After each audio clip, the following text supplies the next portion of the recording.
Just crashed my car again. Need to figure out a way to make some quick illegal money. Yes, sir. Let's watch this video. Except your own Federal Reserve, of course. Bro, I crashed the fuck out of my car. Nah, I didn't crash the fuck out of my shit still runs. I just need to get that motherfucking control arm or axle, some shit like that fixed. It's gonna be green. But it's a BMW, so it's gonna cost some money. Counterfeit money is an important weapon of the saboteur. To banks and other financial institutions. This counterfeit game is real though.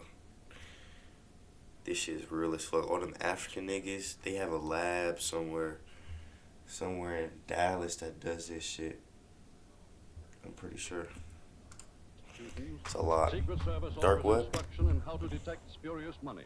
There are always minute differences obvious to the trained eye which make detection possible. I've been called the Picasso of counterfeiting.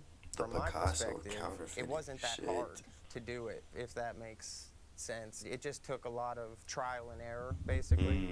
The bills just progressively got better and better until eventually got caught, and the Secret Service said the bills I was making were the best they've seen in 25 years. Wow. Counterfeiting is a way for criminals to get something for nothing. You know, the allure of creating counterfeit money is obvious. And if you could do it without getting caught, you Why would not? also Yeah. too. Why You not? would begin to be able to print your own money, going wherever you want within the world and buying whatever you want without a care in the world. But Facts. unfortunately, that is not reality.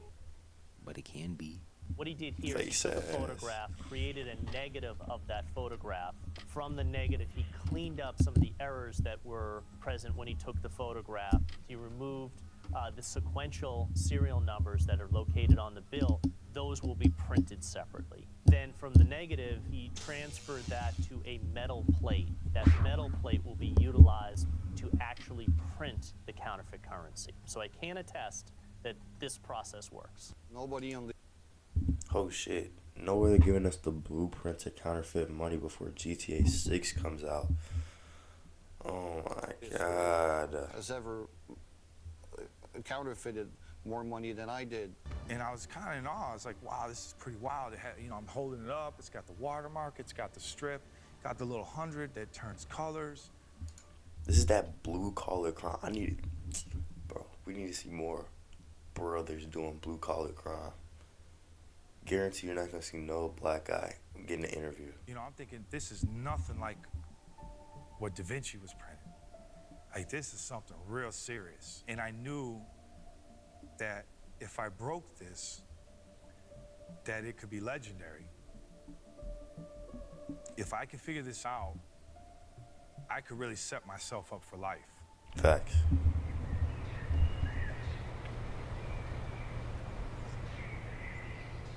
Crane is the only manufacturer of U.S. currency paper. Because of its composition and its strength, it has a certain feel to it. And so out in circulation, people become very accustomed to the feel of the note, particularly tellers and cash handlers. So yeah, so there's the security thread in the 20. It's a little harder to see there. It is fairly well known that the majority of counterfeits that are detected in circulation are detected because of the feel. If the paper doesn't feel right, then the person sort of stops what they're doing and then takes a closer look at it. Facts. I recreated the exact recipe of the banknote paper that they use at Crane with the right thickness and the right fibers and the right ratio and the right chemistry properties. I somehow needed to This find is some somewhere real who scientific would shit. brew Like, up this you have to have the recipe right that I have chemicals, and right make it for me. temperature, all types of stuff. I had to come up with a story that would make sense for me to order such type of paper. So I created this fake company, Keystone Investment and Trading Company. It needed to sound big and large and, this huge firm.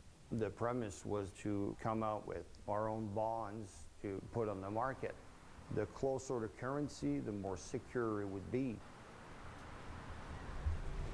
You don't know for a fact that they didn't call police. You have to work like they are on you 100% of the time. You can't just call it in and go over there, pick it up, and then they follow you home, and then boom, like a moron, you get caught. You can't do that. So you have to assume that the pallets are rigged, and We're gonna have helicopters on it. Everybody's watching with binoculars from afar. You have to hire a constant flow of new people. So the guy you send over there cannot know who you are. He cannot know anything about the project. It can't be someone who's been working with you. He's gonna have a lot to say. So you gotta assume there's gonna be tail leaving from there. So you gotta stop that. I had set up, this plan. Yeah, where crime's I not put for me, a bro. second Too guy much to follow the truck. extra with the shit you gotta car. worry about. It was only one lane wide, right at the end. Niggas just want to do the crime, get paid. That's And it. when this one lane bottleneck, he was to stop his car as though it got stuck. It wasn't working anymore. So he got paid to get stuck there for 20 minutes, to give the truck time to escape. I had the truck brought to a parking lot. Then I put surveillance on it, 24 hours a day for 3 days. Since nothing happened, then I rented a second truck, and I had him meet the first truck over there. He opened up every box and he switched the truck and pallets. So then I knew the pallets had nothing, the box had nothing, the truck had nothing, with everything brand new. I was confident that we had nobody on us. So from then he But went yeah, he straight still from got there to the caught. print All shop this and preparation, he unlocked still the got door. caught. That's crazy. It was never to go out again as plain paper. It's really You gotta just a matter keep of time, quiet type of and, thing. make sure the That's why you don't do appearances look crime. It's just a legit. matter of time Otherwise, till they the catch you. neighbor will rat. It's the building right there, the white and green right there. There's no one to bother us here. You can do your thing. It's totally confined. It's remote. Who could know that anything was happening in here, really? It's almost impossible. There's nobody. There's nobody. I But was yet they selling it still at knew. 30%. Shit Every crazy. million would sell for 300,000. One day, a new customer was coming on board. So it turned out that the guy was an undercover RCMP officer. And the next day, 5 o'clock, there were a swarm of them who knocked on my door, handcuffed all of us, and Did you know you could be entitled to a 5 or 6 figure payout if you were in a traffic collision within the past 2 years? Yes, even if hauled us out.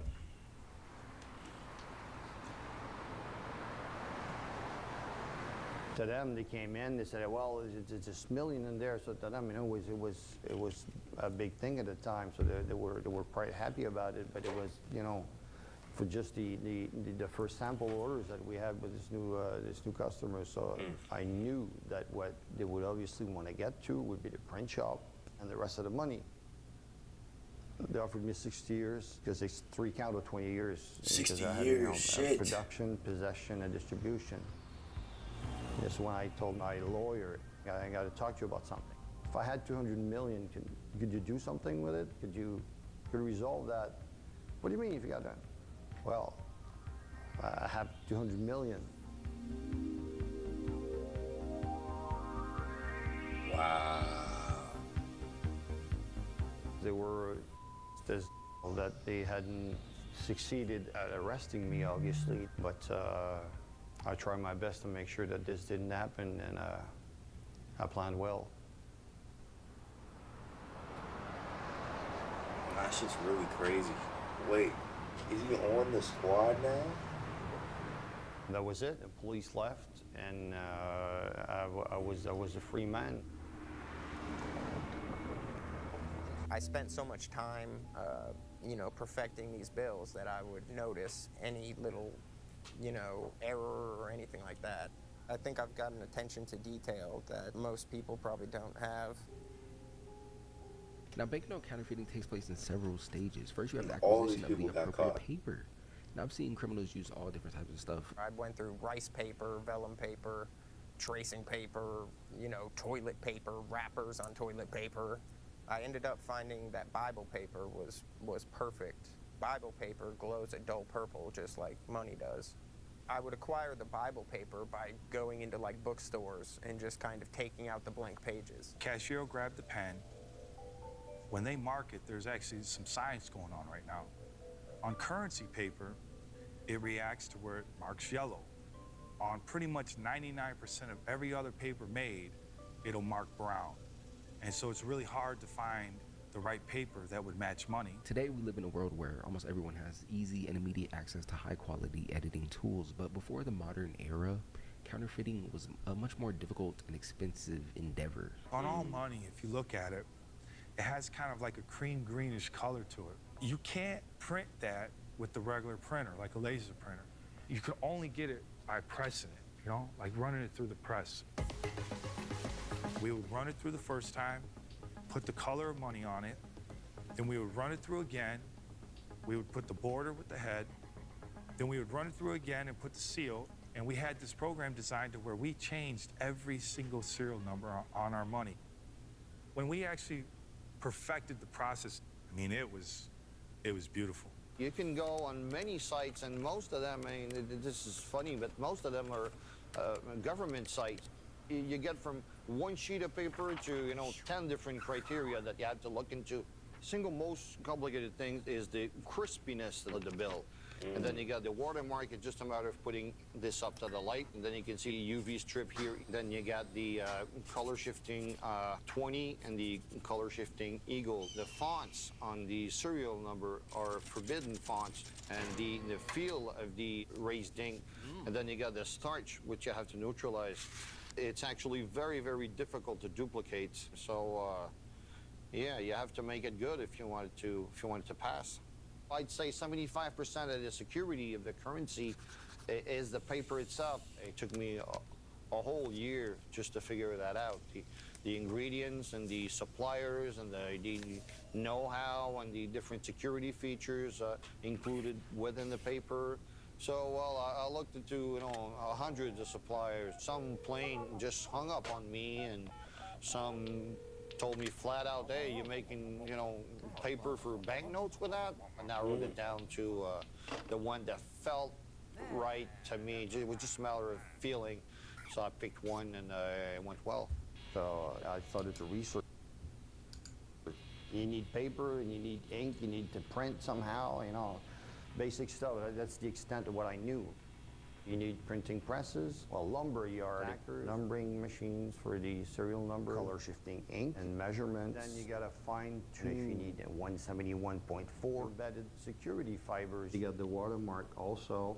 All of it is all in the paper, so it's by far the trickiest part of it. So if you want it, you know, to be the right way with the right properties and chemistry and all that, well, there's no way you're gonna be able to bribe Crane out of, you know, selling you a spool, you know, through the back doors. No chance of that happening. Another really important part that I had to really make sure that it was fully secured. This is when I received the paper. The order can be bugged, and the police can be on it. So we sweeped everything. Everything came out good and clean. Once the paper was inside my printing shop, then I knew I had it. There were actual currency. There were banknotes that I was printing from then on. That was really, really cool. I got arrested, and I gave them 200 million in fake currency that I had left, plus a printing press that they wanted. So I gave that away in exchange for they would remove any accusation against me for counterfeiting. And I was fined $1,500. I printed 250 million before I even sold one. I gave back 200 million. So you do the math. So this nigga still has 50 million scotch-free. Have you heard of Turtle Traders? They were a group of 14 novice traders who were trained by Wall Street legend. What's up, guys?